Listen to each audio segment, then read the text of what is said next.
በ2018 የትምህርት ዘመን የተሻለ የመማር ማስተማር እንዲኖር እየሰራ መሆኑን በምስራቅ ጎጃም ዞን የባሶ ሊበን ወረዳ አስተዳደር ትምህርት ጽሕፈት ቤት አስታወቀ።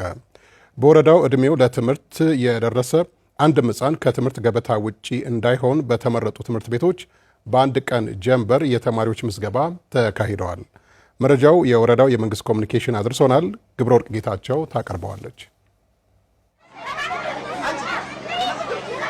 በ2018 የትምህርት ዘመን ዕድሜው ለትምህርት የደረሰ አንድም ሕፃን ከትምህርት ገበታ ውጭ እንዳይሆን ሰፊ ቅድመ ዝግጅት ስራ ሲሰራ መቆየቱን የባሶ ሊበን ወረዳ ትምህርት ጽሕፈት ቤት አስታውቋል። በጸጥታ ችግር ምክንያት ተቋርጦ የቆየውን ትምህርት ለማስጀመርም በተመረጡ ትምህርት ቤቶች ተማሪዎች በአንድ ጀንበር እንዲመዘገቡ መደረጉን የጽሕፈት ቤቱ ኃላፊ አቶ ግርማ ታዬ ተናግረዋል። በአንድ ቀን ጀንበር በንቅናቄ ለማስመዝገብ ጥረት እያደረግን ነው። ተማሪው በደንብ እየገባ ነው። እንደምታዩት በርካታ የሆነ ተማሪ ነው እየመጣ ያለ። በቀበሌያችን በሙሉ ወደ ትምህርት ቤት እየሄዱ ህጻናቶች እንዲማሩ ካለዕድሜ ጋብቻ እንዲወጡ እንፈልጋለን።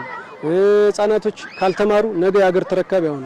ስለዚህ ትምህርት በደንብ ማህበረሰቡ ማንኛውም አካል ተገንዝቦ ከፖለቲካ ነፃ መሆኑን ተደርቶ እንዲያስመዘግብልን እንፈልጋለን። በወረዳው የጁቢ አንደኛ ደረጃ ትምህርት ቤት ርዕሰ መምህር የሆኑት አቶ የሰራህ ሙሉ አዳም በ2018 የትምህርት ዘመን በትምህርት ቤቱ መደበኛ ትምህርት ለማስጀመር በተሰራው ሰፊ የቅድመ ዝግጅት ስራ ተማሪዎች በንቅናቄ እንዲመዘገቡ ተደርጓል ብለዋል። ከ2018 ዓ.ም የትምህርት ዘመን ለማስጀመር በመጀመሪያ ደረጃ ለህብረተሰቡ ቅስቀሳ ከተደረገ በኋላ በ12/12/2017 ዓ.ም ያው በፓይለት ደረጃ ተመርጦ ከአንደኛ እስከ ቅድመ መደበኛ እስከ 8ኛ ክፍል እንዲመዘገብ ተደርጓል።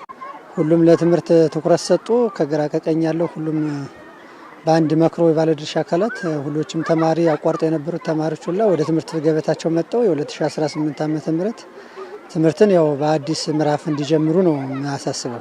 በብልጽግና ፓርቲ የባሶ ሊበን ቅርንጫፍ ጽሕፈት ቤት የፖለቲካ ዘርፍ ኃላፊ የሆኑት አቶ ልንገረው ዘገየ በ2018 የትምህርት ዘመን ዕድሜው ለትምህርት የደረሰ አንድም ሕፃን ከትምህርት ገበታ ውጭ እንዳይሆን ልዩ ትኩረት ተሰጥቶ እየተሰራ መሆኑንም ገልጸዋል። ለዚህ ስኬታማነት ሁሉም አካል የበኩሉን ድርሻ ሊወጣ እንደሚገባም አሳስበዋል።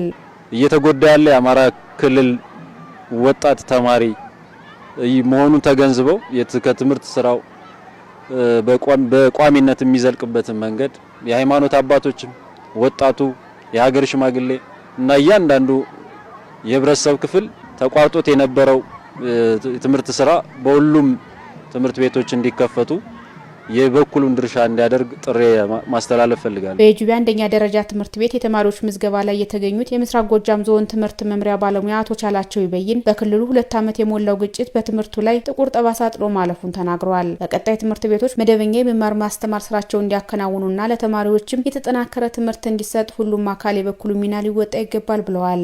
በመማራችን ተጠቃሚ እንጂ በመማራችን ተጎጂ የምንሆንበት አግባብ የለም። ማንኛውም አካልም ህፃናት በመማራቸው ሊጎዳ የሚችልበት ሁኔታ የለም። ስለዚህ ዘንድሮ በማንኛውም አግባብ ተማሪው ሊማር መቻል አለበት። ህፃናት ያላቻ ጋብቻ እየተጋቡ ነው።